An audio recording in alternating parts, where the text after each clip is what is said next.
Monsieur Cordier. Monsieur Cordier était un homme qui, du jour au lendemain, avait été lassé par la vie.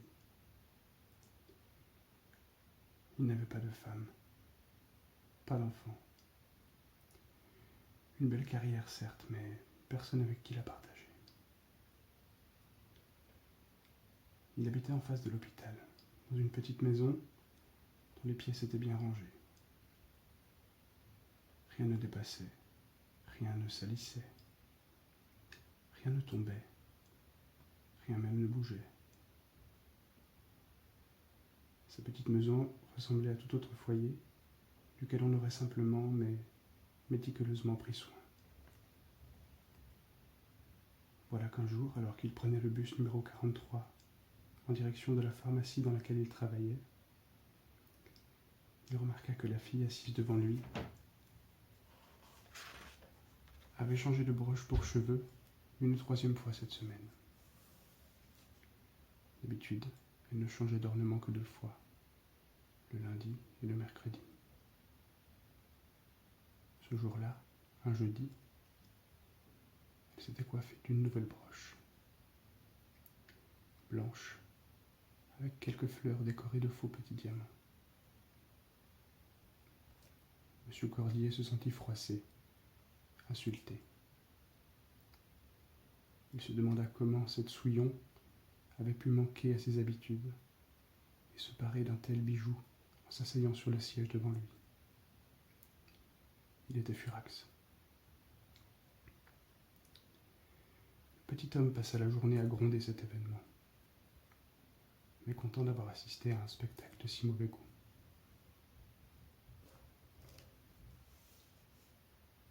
Le soir, il rentra fâché d'une colère qui ne semblait plus le quitter. Il essaya de se calmer de différentes manières, en faisant des allers-retours entre la cuisine et le salon, en écrivant la recette de son repas préféré, en déchirant le journal de la veille, mais rien n'y faisait. Monsieur Cordier alla se coucher le cœur gros, en se demandant pourquoi il avait fallu que la vie lui soit si surprenante, si brutale. Jamais rien ne l'avait autant agacé que cette fille mal polie et sa nouvelle broche laide. Il eut vécu certaines situations plusieurs fois dans sa vie, des situations similaires, mais c'était celle de trop.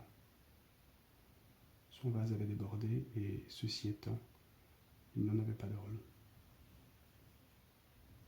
Le lendemain, l'homme effondré se leva de son lit au moment même où son réveil sonna, résigné à changer les choses.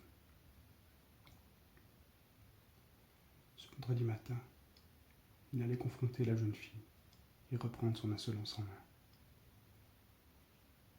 Il mangea frénétiquement une biscotte avant de lancer sa brosse à dents contre ses gencives en frottant de toutes ses forces.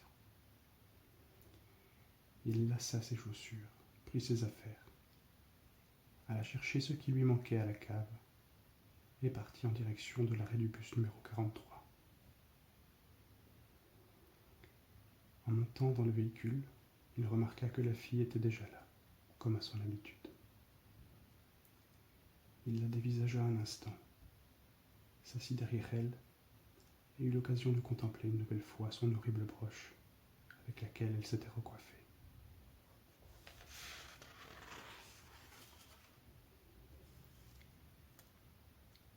Quand la jeune fille descendit du bus, 3 arrêts avant la pharmacie, Monsieur Cordier fit de même et la suivit. Le petit monsieur n'allait pas travailler ce jour-là. Ils marchèrent une centaine de mètres avant de s'engouffrer dans une ruelle qui manquait de passage à cette heure matinale. L'homme en profita aussitôt pour sortir un mouchoir de sa poche qu'il aspergea de ce que contenait une fiole trouvée dans sa cave 20 minutes auparavant. Quelques secondes avant que la fille ne s'extirpe de la rue étroite, Monsieur Cordier arriva à sa hauteur, derrière elle.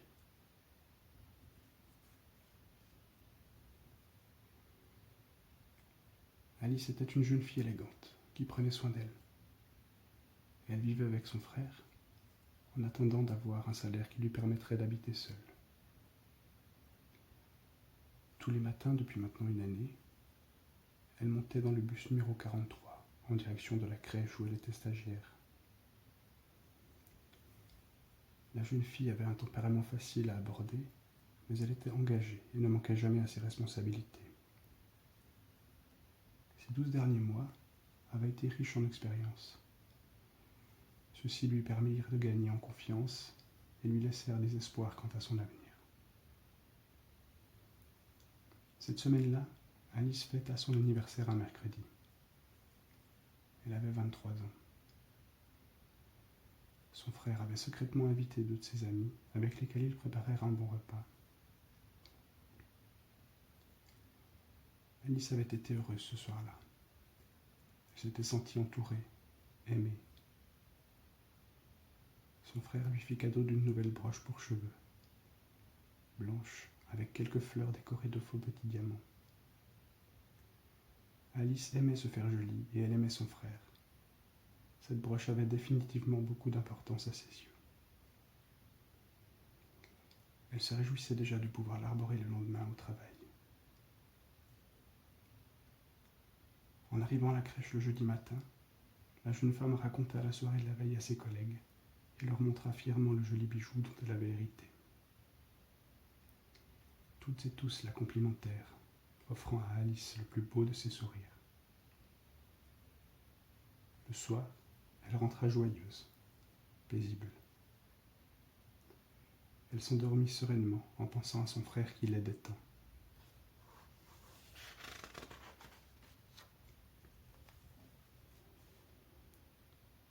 Ce vendredi matin, la jeune fille se réveilla gaiement en voyant le week-end arriver. Elle se languissait du repos qui l'attendait et la perspective de retrouver ses amis lui donnait la motivation nécessaire pour aller travailler avec entrain. Elle se maquilla quelque peu, se brossa les dents, se coiffa de sa jolie broche, prit ses affaires, lassa ses chaussures et partit en direction de l'arrêt du bus numéro 43. Elle souriait, tout en se disant que la vie était paisible et qu'elle avait de la chance. Tout paraissait calme. Elle prit un temps pour regarder le paysage. Des dizaines de petites maisons défilaient devant ses yeux. Des maisons et des arbres. Ces derniers portaient de grandes feuilles orangées par la saison. Ils coloraient doucement son existence. Ce spectacle fit rêver la jeune fille durant un court instant. Quand Alice reprit ses esprits, elle remarqua qu'un homme la dévisageait. Il avait petite mine et ses yeux étaient injectés de sang. Il devait avoir mal dormi. Elle reconnut le pharmacien qui prenait le même bus qu'elle tous les jours. Elle lui sourit et il alla s'installer juste derrière elle. La demoiselle n'y pensa plus.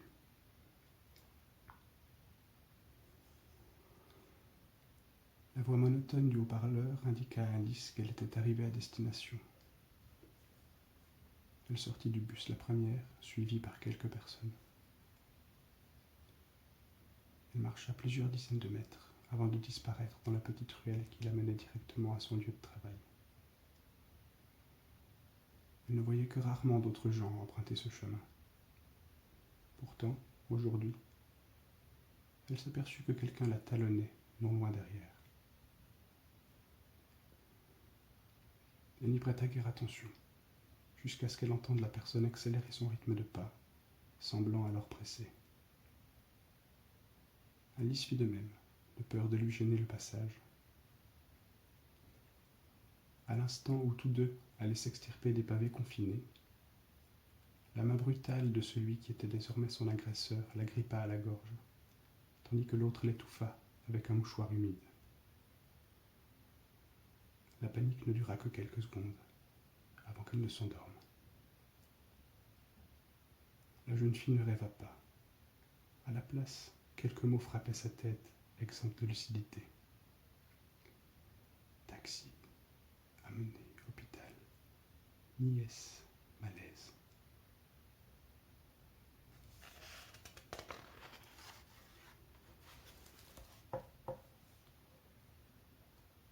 cave de M. Cordier était certainement la cave la mieux rangée du quartier, ou de la ville, tant qu'à faire.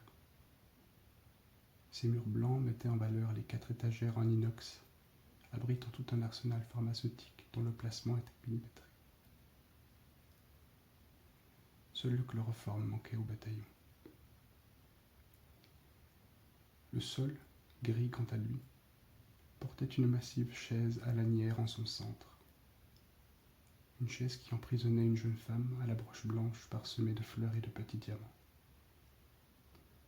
Cette dernière ouvrit difficilement les paupières, scruta lourdement la pièce dans laquelle elle se trouvait et hurla de tout son être.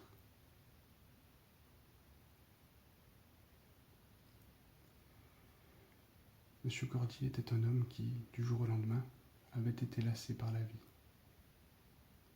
Il n'aimait pas être dérangé, et sa lassitude découlait de raisons qui lui étaient propres. Aujourd'hui, M. Cordier fit l'expérience d'un sourire sincère, un sourire qu'il adressait enfin à sa colère.